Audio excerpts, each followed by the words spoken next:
Devam Sadgurum Brahma Vidwaram Vasudeva Sutam Devam Kamsachanura Mardanam Devaki Paramanandam Krishnam Bande Jagadgurum Tvameva Mata Cha Pita Tvameva Tvameva Bandhusya Sakha Tvameva Tvameva Vidya Dravidam Tvameva Tvameva Sarvam Mama Deva Deva Tvameva Sarvam Gurudeva Deva. Hari Om. We are doing the Ashtavakra Gita, where sage Ashtavakra is teaching Janaka Maharaj, and in response to his question about this, how we can get knowledge, how we can get liberated, and how we can develop the dispassion. And those are the basic questions.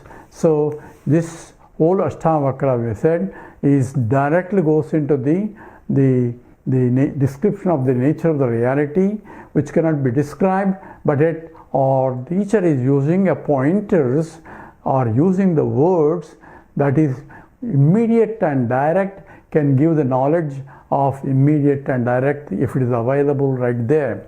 And the classical example that Advaita Vedanta uses is the you are the 10th man. So 10 people cross the ocean, and it's called Paramananda Yasishyas, and the teacher want to make sure that a leader appointed to make sure that everybody crosses and does the work on the other side and come back.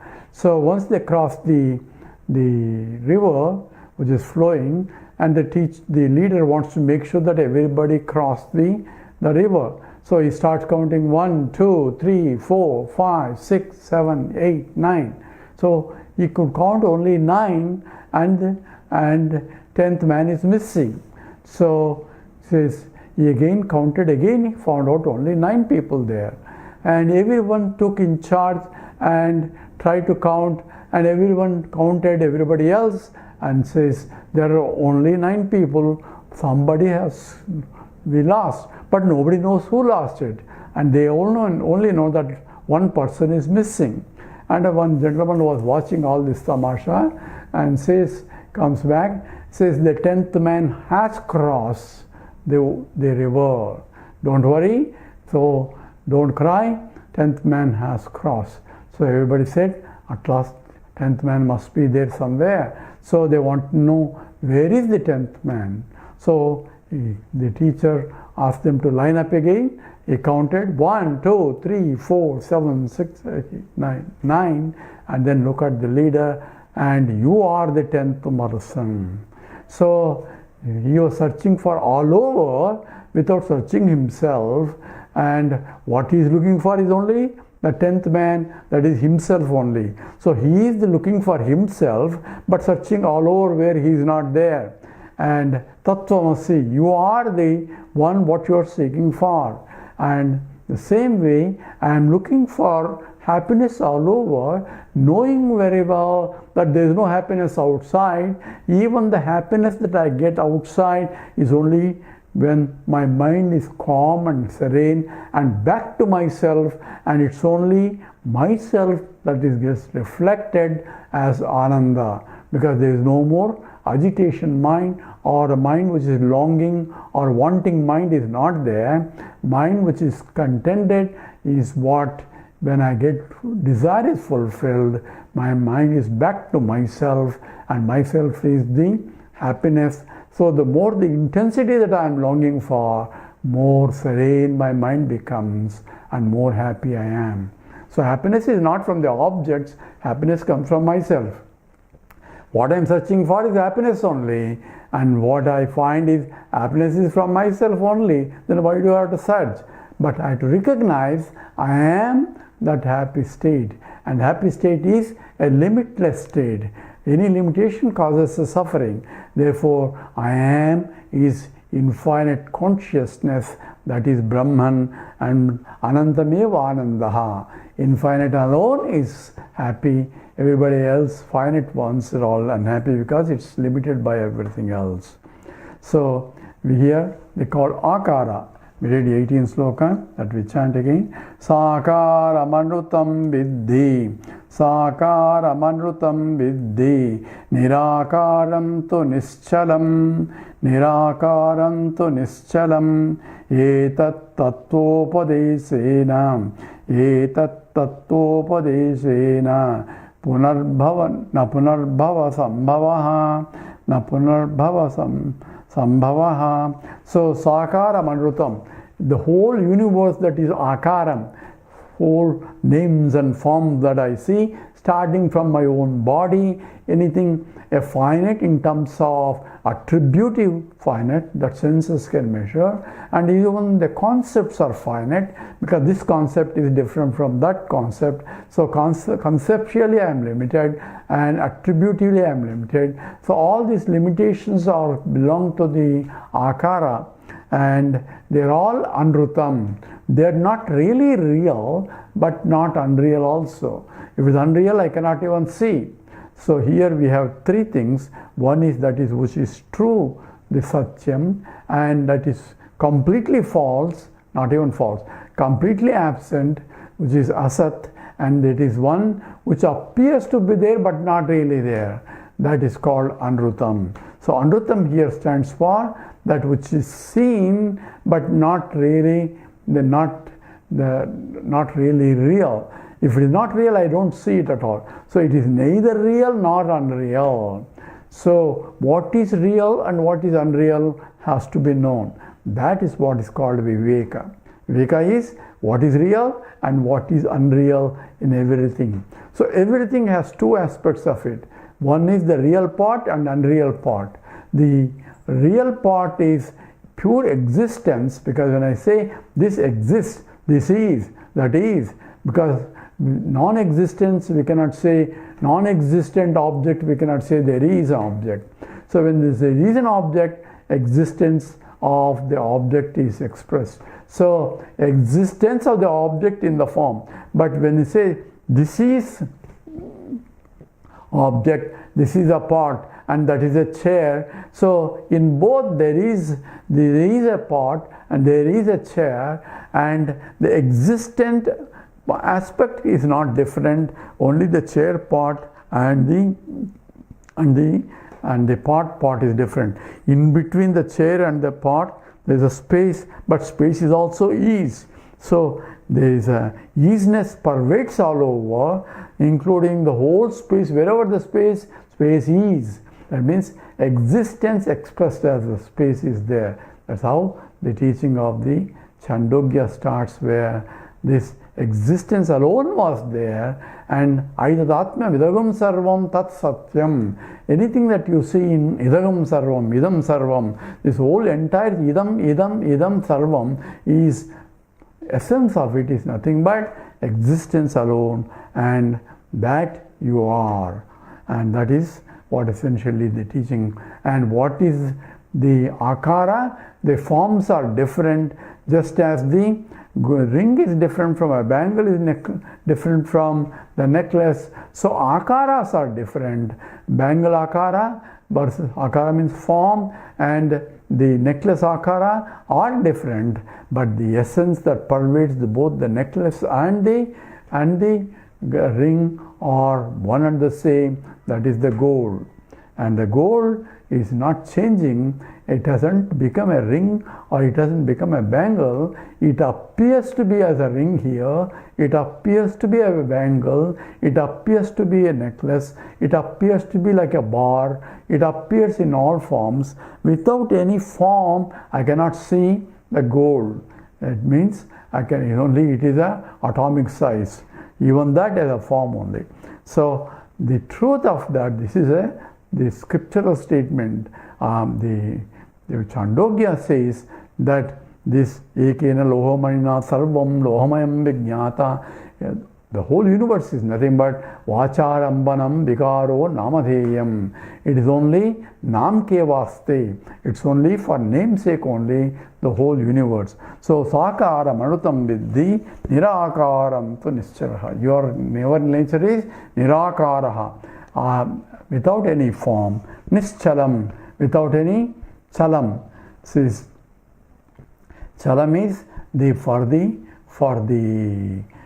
movement, and the movement is only possible for finite things. So I am immovable because I can move from one place to other place because I am here and not there, therefore I can go. So movement is only possible for the finite things, but that which is everywhere, where can it move? So it is that which is nischalaha, therefore it is immovable, and everything else moves around.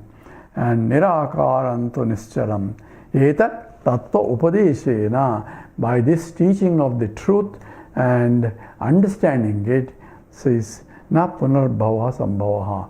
There is no possibility for, if you understand it, there is no possibility for rebirth.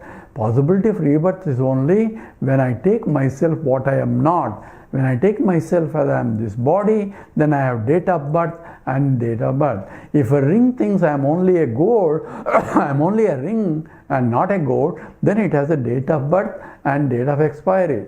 And after that, the ring may become a bangle by melting. But gold it was, gold it is, gold it shall be. It was existing in the form of a ring, and it may be existing in the form of a liquid now, and it may exist in the form of something else. But form is changing, gold remain as a gold. That's why we can put it in the, we save it in the safely, because gold, the cost of the ring or cost of the bangle depends upon the how much gold it is and the cost of the gold.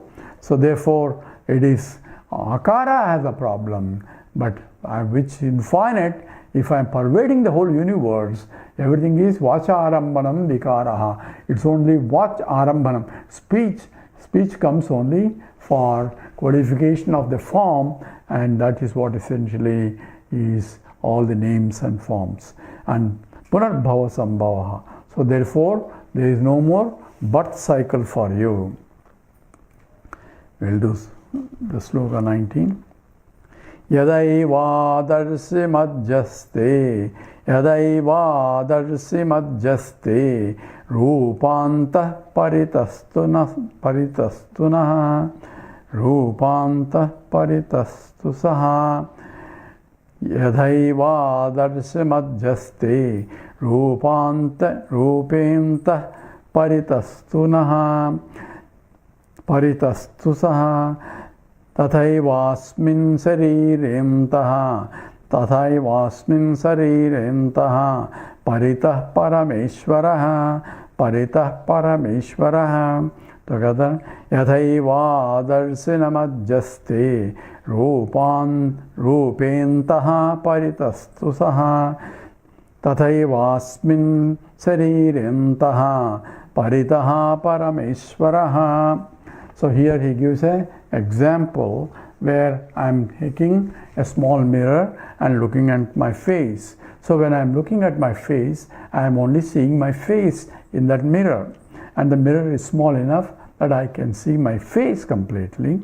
So yathaiva adarsi madhyaste. So adarsi madhyaste, in the mirror, that I am seeing my only part of me. So I am pervading this whole mirror as an image, and outside the mirror also I am there, because my only part of me is being seen there. The rest of the part is still there, that is not seen in the mirror.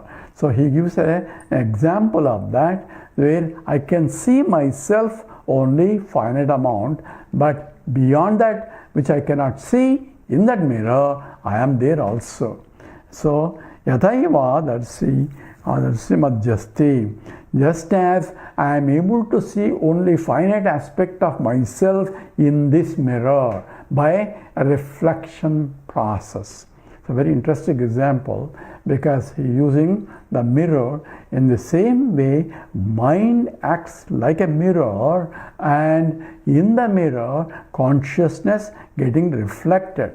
So only that part of the consciousness that is falling as though on the local mind is getting reflected, and the rest of the consciousness, which is infinite, is not falling on that, it's falling on something else. So consciousness is infinite, minds are many, and in every mind there is a particularly consciousness is falling on it and getting reflected.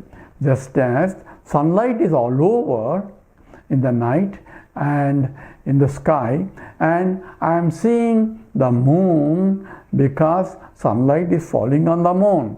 So what I see only that part of the sunlight that is reflected by the moon, and there is the sunlight also beyond the moon, which I cannot see because there is nothing to reflect. And therefore, even though the sunlight is all over, only that part that is getting reflected by that moon only I can see. Again, I see a Venus or a Mars in the sky because sunlight is again reflecting that part that is falling on the Mars or on the Venus, and I can see. So I'm able to see different things even though only those things that are getting reflected locally by that part of the sunlight that is falling on that, where that sunlight is beyond that which I cannot see. So antar bahischa tat sarvam vyapya narayana stitaha. So Narayana is falling only as though seen in the local minds, where I am there in every mind. That's what Krishna says. In every mind he is there, but is he really become many minds like that? No, Narayana is all pervading, but yet it is illumining only every mind that has a capacity to illumine or to reflect. By the process of reflection, it is illumining. So here the example is the Chidabhasa acts in the same way. So Yathaiva Darsimadhyaste. So Yathaiva Yathaeva Adarsimadhyaste. In the just as in the existing mirror that the image is being seen in the, or the consciousness that is seen in the particular mind, or a particular mind in my mind, I am conscious entity. Who is saying? It's the mind. Mind, by reflecting the all-pervading consciousness, claims that I am conscious entity without realizing the consciousness. I am reflecting the consciousness. Thinking that, let's say the moon start thinking I am a luminous entity in the sky, and without knowing that I am not really luminous at all, I am appearing as a luminous entity by reflecting the sunlight that is falling on me. The original sunlight, that part of it that is falling on the moon, is local part of the total sunlight. In the same way, that part of consciousness that is illumining the local mind is the Sakshi, and there is no really, the total consciousness is not really parted, so as though falling on the particular mind, we call it a Sakshi. So here, a very classical example here, Yatha eva adarsi madhyaste Rupentaha paritastunaha. But also, beyond that also, so paritaha, outside also, Rupentaha, and inside the image as well as outside also, I pervade, but I cannot see, because there is no reflecting medium. In the mirror also, the mirror is small, I am seeing my face, but I have beyond the face, I have the rest of the body that I cannot see in that mirror, because the mirror is not able to reflect that totality unless I take the mirror far enough or far away for me to see. So here, looking at close by, I can only see a local mind as my mind being active, and I am a conscious entity that the mind claims, but Mind has to understand the consciousness that I am part is coming from pure consciousness. Only I am this part, that is the inner part that is reflecting, is coming from the mind. So there's no problem in having a mirror to see my face. But if I think I am only the finite face, then I have a problem. I am pervading everywhere, but including that, but I am reflecting so that I can see my face. That's what to be understood. So yathaiva adarshi madhyaste rupentaha paritastu saha. So it is outside also saha. That image is the original is there. And this is the example he has given here. Tathaeva asmin sarirentaha. So in the same way, asmin sarira entaha, in this body, and paritaha parameshwaraha. So in this body, as though a jiva is there, and the jiva is a reflected image, and beyond that there is no reflected image, but because there is no medium, and if there it is still pervading the consciousness, and outside is what we call it Parameshwara, is that infinite consciousness that is all over, that I cannot see because there is no reflecting medium. If there is a reflecting medium, I take myself only, that is only a reflecting, and that's not Paramatma. That is my wrong understanding. I cannot see Paramatma because I am not able to get reflection of the totality, because cognitively I had to see Paramatma, that is Antar Bahischa Tatsarvam Yapya Narayana Stitaha. So Narayana I cannot see, but Narayana himself, Krishna says that I am there in every heart. That means every essence of everyone. Essence, heart is here, the heart of the problem. Heart means from which the whole universe came, that is the very essence. That's what Aitadatmya Midagam Sarvam, the Atma of everyone. That means the essence of everything is nothing but Aitadatmya Midagam Sarvam, Tat Satyam, that is the pure existence, and you are the Atma, that is you, and Tattvamasi Svetaketu. So the teaching is also implied here, and the classical example here is using the mirror and the reflection, and the reflection is Chidabhasa, reflecting the mind, acting as a reflecting medium like a mirror, and depends on the quality of the mirror the reflection is.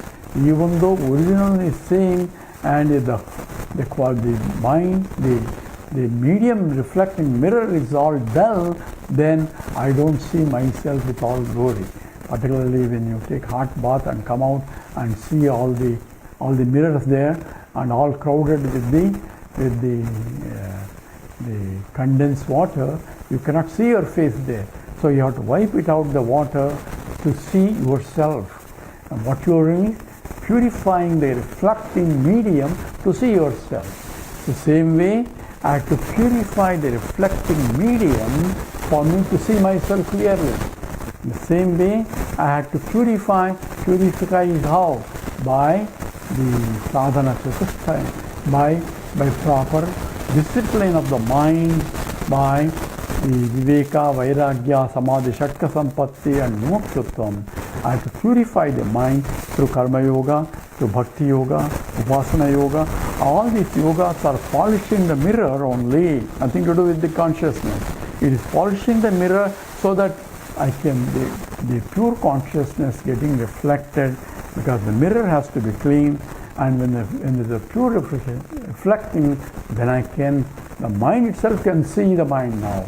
So mind itself becomes a subject-object duality, in that where I can see in every object, pratibodha viditam matam, in every object it is seen. How? As the very consciousness that is illuminating. So pratibodha viditam matam, the Kenopanishad says, it is seen in every thought. Here, every thought is nothing but an object centered on locus on the object, and every object together is nothing but the Vishwam, and that's what is essentially Tvaya Vyaptamidam Vishwam. You are pervading the entire universe, and that comes from the simple example here as the the Adarshi, the mirror example is given. And the last sloka of this chapter, 20. Ekam sarvagatam yoma, ekam sarvagatam yoma, bhairantar yatha ghate, bhairantar yatha ghate, ekam sarvagatam yoma, bhairantar yatha ghate, nityam nirantaram brahma, nityam nirantaram brahma, sarvabhuta gane tatha, sarvabhuta gane tatha. Ekam sarvagatam yoma, bhairantar yatha ghate, nityam nirantaram brahma, sarvabhuta gane tatha.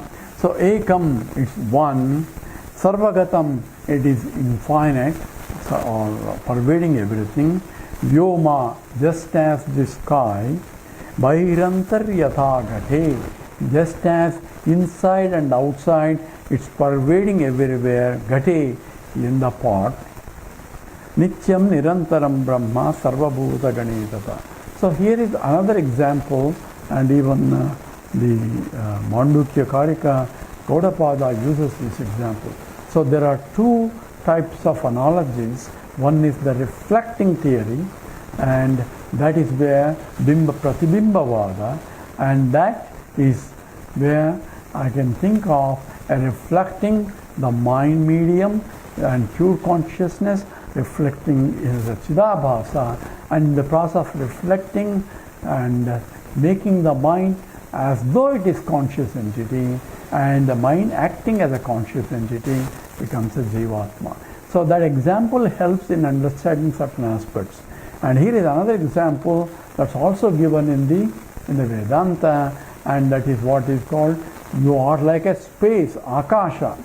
Akasha is used in both as a space, and Akasha is also means that in the Brihadaranyaka Upanishad used in the sense of it is all shining, because Prakasha. Prakasha means that which is illuminating. That's what is the one which illumines everything, and he doesn't need any illumination. This I keep forgetting the sloka that I quoted just now. So that is in the Arati you are talking about, right? This Tasya Vata Sarvamidam Vibhati, because you are of the nature of consciousness or nature of light itself, and Jyotir Jyotihi, Swayam Jyotihi, and that consciousness is a reflecting Bimba Pratibimba Vada. Here it is like a Vyoma, Akasha here is also space, and you are like a space. Space is very subtle, and I cannot impurify space, I cannot break space, and that's what essentially in the second chapter of Krishna is the Ashanga Shastra. You cannot even Ainam Chindanti Shastrani, Nainam Dahati Pavaka. It cannot be cut. The space cannot be cut. And even if you divide the space in terms of this is a dining hall, this is a kitchen, and there's a bathroom, and this is a bedroom. So what I do in the bathroom is different from what I do in the bedroom and what I do in the kitchen. So each room I am giving a name, and I say I don't have enough space to accommodate anybody. So I am trying to make a space finite because I am using the space enclosed by the walls. But I am dividing which cannot be divided. But at the same time I am dividing it. So the divisions are only for transactional purposes. This is my house and that's your house. I am dividing by these walls. This is my house, and those walls separate your house. So walls themselves are in the space only. Space cannot be divided. But transactionally I can divide it. In the same way, I am Sarvagataha, all-pervading, infinite, Yomaha, like a space everywhere. So Gata, the pot, thinks I am only a small pot, and the other one is a bigger pot. And this analogy used by the Advaitins, like everybody is a pot, and one is a big pot and one is small pot. And when you are full, the realization is you are full by yourself, and when you are full, you are happy. Your pot is small, therefore you are only pot full of happy. Other one is bigger pot, is more happy. Why he has a bigger pot and a smaller pot? That is so. Don't ask that question. That's how your nature is. So here pots are different.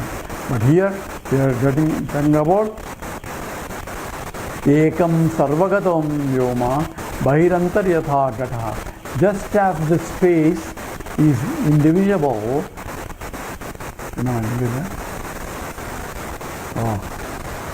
Gate, the space is Bahi Antaryatha. It is inside and outside. The space is inside the pot and outside the pot. But even the pot walls are in the space only. So the space cannot be divided. But pot thinks I am only a limited space. If the space in the pot thinks that I am only a limited space, so that space in the pot needs an education. Hey, you are Sarvagatam Yomaha. You are infinite space. Even though you are enclosed in that pot, but recognize that you are infinite. And Ekam Sarvagatam Yoma Bahirantaryatha Gate. So this is the second example where I am all the time infinite, but I take myself, I am a local pot. Recognize that I don't have to break the pot in order to become one with the universe. Cognitively, I can understand that I am the total space that pervades outside and inside and everywhere. And that is what a knowledge is. So you are Nityaha Nirantaram Brahma. So you are eternal and Nirantaram, that is all pervasive, Brahma, that is infinite, and Sarva Bhuta Ganitata. So you are in all things and beings, inside and outside, you are there. So you are there inside and you are there outside. The consciousness is not seen outside. You are only seen people local, wherever the mind is reflecting. Only because the reflecting medium is not able to reflect the consciousness. It's only reflecting existence. So all inert things can have the capacity to reflect only existence, whereas the subtle material can reflect both the existent and consciousness. So the mind is existing and mind is also consciousness. So both are reflected, but no Ananda. So Ananda is also get reflected if the mind is pure, serene and without any agitation. Then the happiness is also reflected. So it is the problem of the medium and not problem of Ananda is everywhere. That is my nature itself. And that is Sarva Bhuta Gani Tatha. So all beings things are both the subtle as well as the both this world and as well as the 14 worlds. I pervade everything, and those that are minds are reflected as both the consciousness and the existence, but I am there everywhere. That is the teaching Ashtavakra gives, and that is end of the first chapter, where you are the witnessing consciousness. So the highest teaching is imparted in the very first chapter itself, because the student, Janaka Maharaj, is already prepared mind, a mature mind, and that mind is ready to observe. And we'll see in the second chapter how Janaka understood and expresses himself, all his understanding. So this completes the first chapter, and in the next talk we'll try to summarize this, as this is the essence of the whole chapter as though teaching wise, and everything else the reflection or recollection, and we will take the summary of it, and then before we go to the second chapter. With this we stop here. Om Purnamada Purnamidam Purnat Purnamudachyate Purnasya Purnamadaya Purnameva Vasishyate. Om Shanti Shanti Shanti. Harihi Om Sri Gurubhyo Namaha. Harihi Om.